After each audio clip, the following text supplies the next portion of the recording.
Good morning class 8। कल मैंने आपको एक वीडियो भेजी थी जिसमें आपने प्लास्टिक्स की प्रॉपर्टीज़ पढ़ी, किस तरीके से प्लास्टिक्स बनती हैं, है ना, पॉलीमर्स, मोनोमर्स, ये सारी चीज़ें पढ़ी। नाउ टुडे वी आर मैंने आपको बोला था that today we are going to study about the characteristics of plastics, कि प्लास्टिक की क्या कैरेक्टरिस्टिक्स होती हैं, उनकी क्या क्वालिटी होती है, and why they are preferred to prepare the things we are using, है ना, क्यों वो इतना प्रेफरेबल हैं कि मतलब हमें प्लास्टिक से हम बोलते हैं इट इज़ वेरी हार्मफुल, उसके बाद भी हम उसको यूज़ कर रहे हैं, तो कुछ तो उसका कारण होगा ना, कुछ इसके ऐसे कैरेक्टर्स होते हैं जिसकी वजह से हम उसको यूज़ कर रहे हैं। तो today we are going to study about those characteristics of plastic. Okay, तो फर्स्ट कैरेक्टर है इफेक्ट ऑफ फ्लेम। ओके, तो प्लास्टिक्स आर इनफ्लेमेबल, प्लास्टिक्स जो होते हैं वो इनफ्लेमेबल होते हैं, that means they burn easily, मतलब वो ईजीली बर्न हो जाते हैं, है ना। आपने देखा होगा, आप पॉलीथीन एक जलाना बेटा, वो बहुत ईजीली बर्न हो जाएंगे। यस, तो this explains why a polythene bag Burns so easily. तो इसकी पहली क्वालिटी क्या है, इफेक्ट ऑफ फ्लेम, है ना, मतलब ये इनफ्लेमेबल होता है और बहुत ही ईजीली बर्न हो जाते हैं। Second, reactivity, plastics have no reaction with water and air, plastics जो है वो वाटर और एयर के साथ जल्दी रिएक्ट नहीं करते हैं, दैट इज़ वाई हम उनको प्रेफर करते हैं। अब जैसे आयरन मटेरियल है बेटा, आप कोई आयरन की चीज़ यूज़ कर रहे हैं, लाइक आप आयरन बॉटल यूज़ कर रहे हैं या कोई भी चीज़ आप एग्जाम्पल ले लीजिए, तो क्या होगा बेटा, उसमें रस्ट लग जाएगा, वो ऑक्सीजन और वाटर के साथ रिएक्ट कर लेगा, उसमें जंग लग जाएगी, ख़राब हो जाएगा, है ना। बट प्लास्टिक्स जो होते हैं दे आर नॉन रिएक्टिव, वो रिएक्ट नहीं करते हैं वाटर और एयर के साथ, they are non reactive and do not corrode नहीं होते हैं, तो वो लंबे समय तक चलते हैं, दे आर ड्यूरेबल, है ना। आप प्लास्टिक की चीज़ें यूज़ करोगे वो ड्यूरेबल होती हैं, वो लंबे समय तक चलती हैं, that is why they are use to store chemicals, इसीलिए उनको केमिकल स्टोर करने के लिए रखा जाता है ना।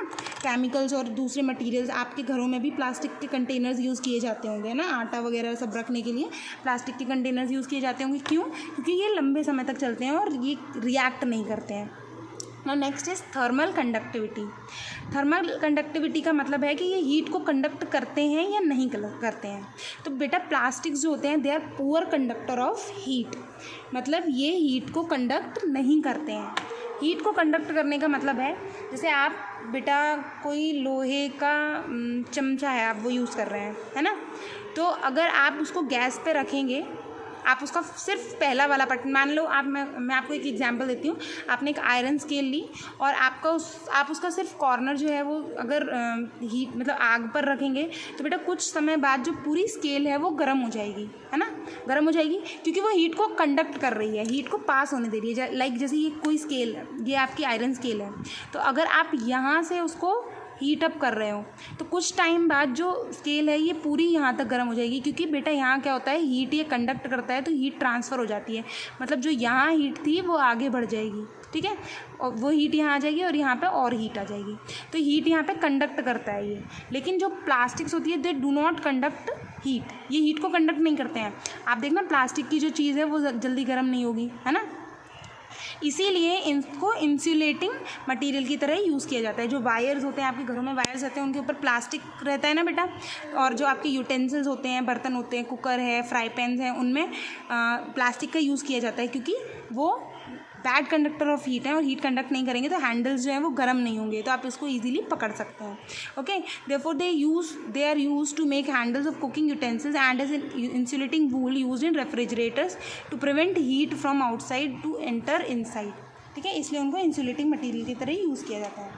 Next, electrical conductivity, electricity conduct करते हैं कि नहीं है बेटा, आपको पता होगा, अगर आप कोई प्लास्टिक की चीज़ है, अगर उसको आप स्विच में डाल भी दो तो आपको करंट नहीं लगेगा, है ना, तो ये हीट को इलेक्ट्रिसिटी को कंडक्ट नहीं करते हैं। तो plastics are poor conductor of electricity, ये इलेक्ट्रिसिटी को भी कंडक्ट नहीं करते हैं। This is the reason why electric wires, cords of electric appliances and cables have plastic coating, इसीलिए जो वायर्स होते हैं और जो स्विचेज़ होते हैं वो प्लास्टिक कवरिंग, उनके ऊपर प्लास्टिक की कवरिंग रहती है, इसीलिए ताकि आपको करंट ना लगे। जैसे स्क्रू ड्राइवर्स होते हैं तो उनमें भी प्लास्टिक के हैंडल्स होते हैं, क्यों होते हैं बेटा, ताकि आपको करंट ना लगे। नेक्स्ट है सॉल्युबिलिटी इन वाटर, मतलब वाटर में डिज़ोल्व होते हैं कि नहीं, वाटर में घुल जाते हैं कि नहीं, घुलते हैं या नहीं घुलते हैं। तो बेटा plastics are insoluble in water, ये वाटर में इनसॉल्युबल होते हैं। इनसॉल्युबल का मतलब है घुलते नहीं हैं, ठीक है। इनसॉल्युबल मतलब घुलते नहीं हैं और सॉल्युबल मीन्स घुल जाते हैं। तो ये वाटर में घुलते नहीं हैं। आप बेटा कोई प्लास्टिक की चीज़ वाटर में डालिएगा, क्या वो घुल जाएगी? नहीं घुलेगी, है ना, नहीं मेल्ट होगी। जैसे आइस है बेटा, आप नमक डालेंगे पानी में तो वो मिक्स हो जाएगा उसमें, है ना। आइस है, अगर आप आइस पानी में डालेंगे तो कुछ समय बाद वो पानी में मिक्स हो जाएगी। बट क्या इस तरीके से प्लास्टिक उसमें मिक्स होगी? नहीं होगी। Okay, that is Y buckets को यूज़ किया जाता है पानी स्टोर करने के लिए, है ना। बकेट्स होती हैं आपके यहाँ पे, प्लास्टिक की बकेट्स यूज़ की जाती हैं पानी स्टोर करने के लिए। तो ये तो हुई कुछ ऐसी क्वालिटीज़ जिसकी वजह से हम प्लास्टिक को यूज़ करते हैं। Okay, now problems with plastic. ठीक है, ये इतने यूज़फुल हैं तो फिर हम क्यों बोलते रहते हैं कि प्लास्टिक यूज़ नहीं करना है, प्लास्टिक यूज़ नहीं करना है, प्लास्टिक का यूज़ छोड़ो, पॉलीथीन छोड़ो, क्यों करते हैं ऐसा?